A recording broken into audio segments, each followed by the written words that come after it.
Before one of y'all say some silly nonsense like, number one should be don't crash, just pump your brakes, okay?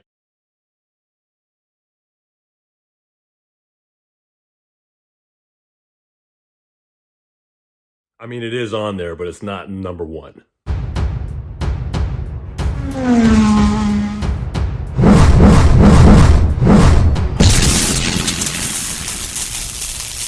What's good, everybody? It's your man, Big Jones, the Juggernaut. Today, we're going to talk about the top 10 things I learned my first year of riding. I know a lot of you guys out there are seasoned riders. I know a lot of you guys out there don't ride at all. And some of you guys out there are about to hit your mid-30s and go through a midlife crisis just like I did. And that midlife crisis may lead you to wanting a motorcycle. So if that's the case, this video is for you.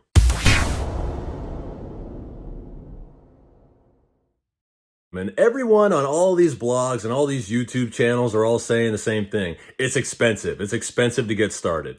Honestly, for me, it wasn't super expensive. I'm not saying I'm balling out of control. I'm just saying it wasn't super expensive for me. I got a used bike from a dealership. It was a $6,000 bike. I put $2,000 down. I got a free helmet and a free set of gloves from the dealership because I was military. I bought a used jacket online and I had a pair of jeans. I mean, that and some decent boots. I mean, that's really all you need to get started. If you're a brand new rider like me, that's really all you need to get started. I'd say getting started with bikes cost me around $3,000. That's not too bad. I mean, for a vehicle, plus when you factor in insurance and different costs like that, not that bad, not that bad.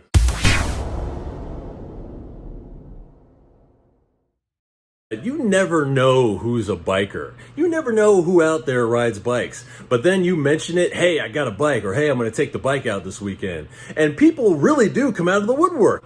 Oh, I ride this, I ride a Sportster, I ride a Harley, I ride a Honda. Like, oh, cool. Yeah, I have this and that, and I have this bike, and I had this one a long time ago. It's almost like a little secret society, a little club that nobody knows about. Try to find some people to ride with, preferably some people that are more experienced than you are. There are strength in numbers. So if you have the option of riding with a buddy, definitely take it. You don't have to do it every single time, but riding with a buddy will definitely increase your confidence. It'll definitely increase your skill set. I highly recommend it.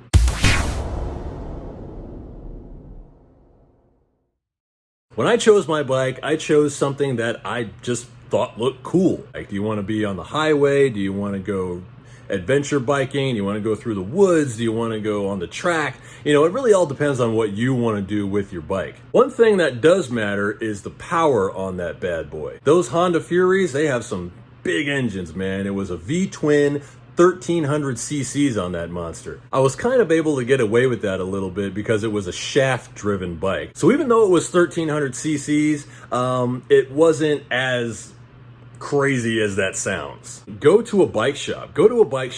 Let the guy there know that you're buying your first bike. Sit on it. Sit on your bike. Get in the saddle. Really feel it. When I bought my first bike, I didn't have a license yet. I don't recommend that. When I sat in my bike, it really felt comfortable immediately. I'm 6'1", 260, so me on a little, could you see me on a little Kawasaki Ninja?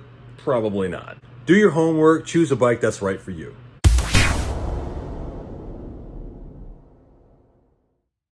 You don't need the newest, the brightest, the shiniest, the most up-to-date gear out there. Don't forget about places like OfferUp and eBay and Craigslist. You might have to sift through some trash a little bit to get to the good stuff, but it is out there. Some good over-the-ankle boots, a good pair of riding jeans. You can get a pretty inexpensive jacket. Gloves, wear the gloves, helmets. 100 websites out there are going to be full of people trying to sell you their used helmets.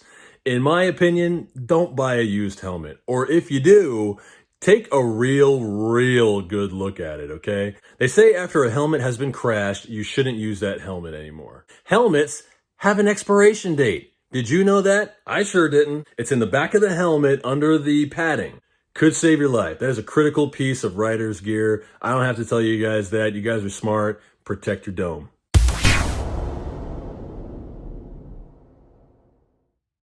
This is going to sound totally crazy and a wee bit hypocritical. Statistically, it's actually safer to ride a motorcycle on the freeway than it is on the surface roads. Crazy stuff, right? That doesn't make sense. Number one, everybody on the highway is going the same direction. Because obviously there's no intersections on the freeway. The second reason it's safer to be on the freeway than on the surface road is because motorcycles are gyroscopes. That bike wants to stay up, and the more speed you give a motorcycle, the straighter it goes. Something you learn at the basic rider course. Take that course, people. When you're going fast in a straight line, you have less chances of falling. Now, obviously, I'm not saying if you're brand new on a bike to get right on the freeway. Please don't do that. Riding on the freeway isn't as scary as you think. Don't get me wrong, it can be a little scary, but safety, yes.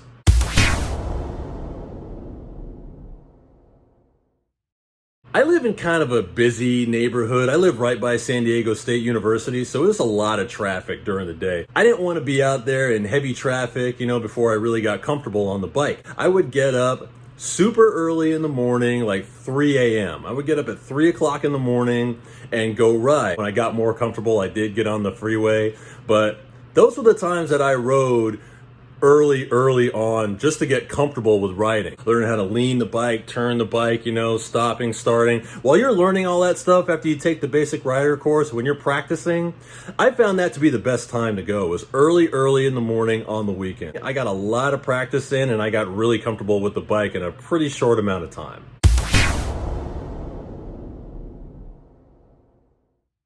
One of the common myths about owning a motorcycle is that you get pulled over by the police more often. There's a lot of gearhead culture in the state of California. Police are definitely more aware of motorists around here than they are in other states. In a year's worth of riding, I didn't have really any police interaction at all. I rode a big bike, it wasn't super loud, and I just didn't do anything really ostentatious. The only police interaction that I did have was kind of funny. I'm walking up to the Walmart, and there's a policeman right there by the entrance. Hey, let me ask you a question. Okay, what? Do you park that motorcycle on the sidewalk? Does this sound like a setup to you? Sounds like a setup to me. No, officer, I never park my bike on the sidewalk. Well, do your buddies park it on the sidewalk? What is your question? What are you trying to get at? I was just asking because some people park their bike on the sidewalk and say that police officers say it's okay. It's actually not. It's illegal. Then it's a good thing I parked my bike in the regular parking spot. Bye-bye. Don't trust the police. No justice, no peace. Got me face down in the middle of the street. Be smart. Don't do anything crazy. Don't do anything dangerous. Don't do anything illegal. Police should leave you alone.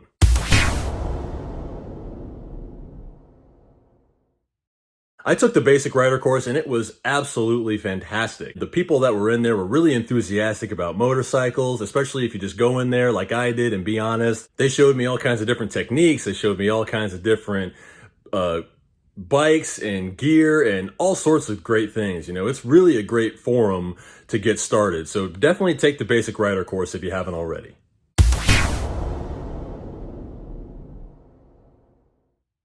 The old saying goes that there are two types of bikers, ones who have been down and ones who are going down. You do have to accept that fact to some degree. I'm not saying that you are definitely going to crash, but to some degree you have to accept that it may happen. And I fell just learning how to ride, just riding around the block. This was before I took the basic rider course. I was just trying to get used to the throttle. I was just having a blast. That's a scar from where I fell the first time, just by myself. Your wife has said it. Your mom has said it. Your doctor, your teacher, your lawyer, your accountant, your pastor, they've all said it. I'm saying it now. Don't do anything stupid. Be safe. Learn from other people's mistakes. Hell, learn from my mistakes, okay? I certainly am. I never took my bike over 70 miles an hour, and look what happened. I had a major accident. People out there love you and care about you. Don't do anything stupid.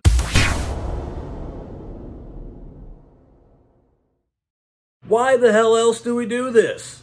Why the hell else would you get out there on a 700-pound piece of metal with nothing around you, no roll bar, no cage, no nothing? Why else would we do this? Have fun, man.